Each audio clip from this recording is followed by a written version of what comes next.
Hello, cheers! In this video, I will discuss about the Sonnet 116 by William Shakespeare.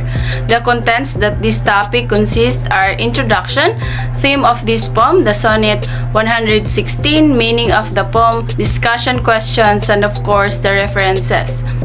A sonnet is a short poem of 14 lines. The term sonnet is derived from the Italian word sonetto, which means little sound.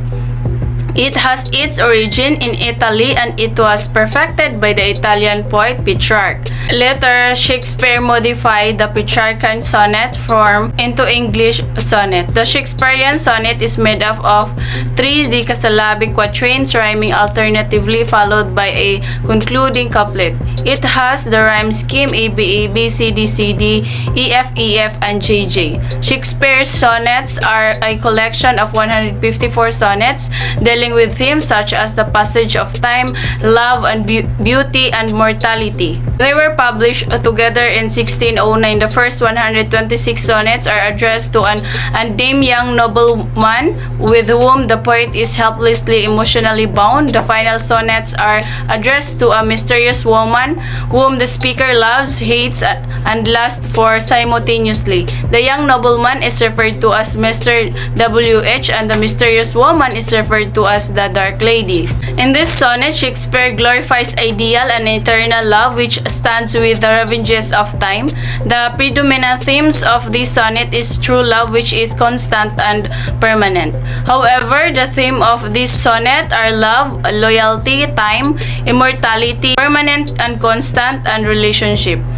So this is the Sonnet 116.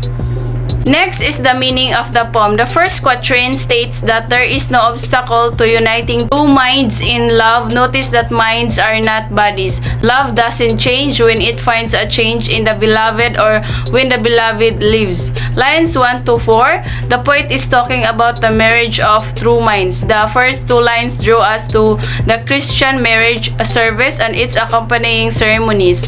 Love is not love if it changes under changed circumstances. Love is not true if it agrees with the one who wants to dissolve the lovers' union. The second quatrain compares love to a fixed point unmoved or shaken by anyone.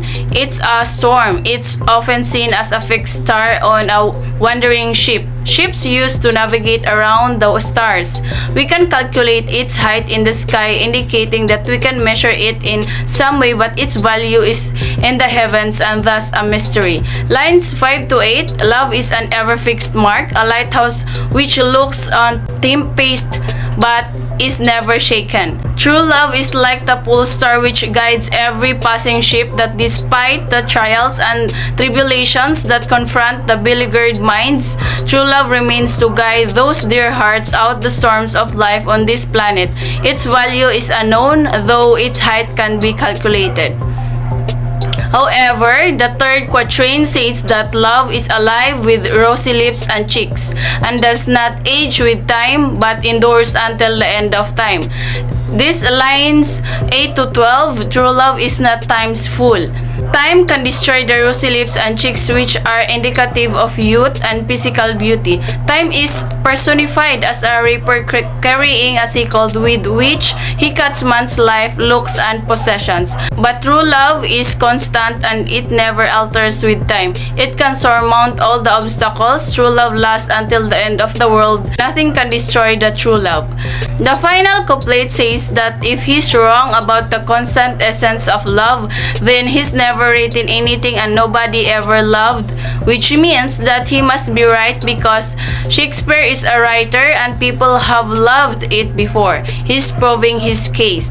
Lines 13 to 14, in this concluding couple, the poet justifies and reaffirms his statement that true love is constant and permanent. If anyone proves this statement to be false, then the poet says that he had never written anything and no man ever experienced true love. So let's proceed to the discussion questions. Number 1, how does Shakespeare describe true love in Sonnet 116? In Sonnet 116, Shakespeare characterizes love as a permanent and unending state. The poem's imagery contrasts nature and human values that may change over time, such as rosy lips or cheeks, with the all-powerful force of love. Number 2, who is Sonnet 116 addressed to? The first 126 are addressed to a young man, the rest to a woman known as the Dark Lady, but there is no documented historical evidence to suggest that such people ever existed in Shakespeare's life. Number 3, to what is the speaker referring when he says, "Let him not admit impediment" in Shakespeare's Sonnet 116? The speaker is alluding to the biblical injunction, "What therefore God hath joined together, let not man put asunder," Matthew 19 verse 6, as he describes the true nature of love. Number 4, what do you think the poet has in mind when he refers to false love in Sonnet 116? When love is confused with lust, it becomes false.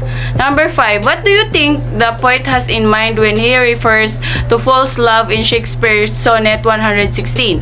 False love is physical lust and or casual attraction that so often miscarriage as love.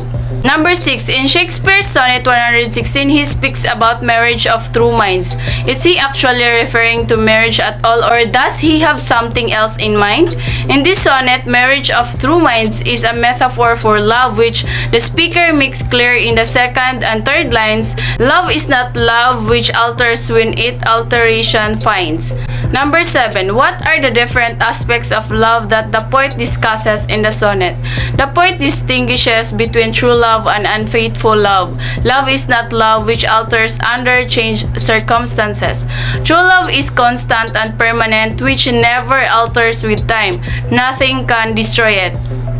Lastly, number 8, what is the message of the Sonnet 116? The Sonnet 116, written by William Shakespeare, presents the value and eternity of true love. It also describes the quality that true love must have. Shakespeare says that no impediment can come in the way of the marriage of true minds. He says true love does not alter or bend with the changing situations. So, that's all for today's discussion. I hope you learned something. Thank you and God bless.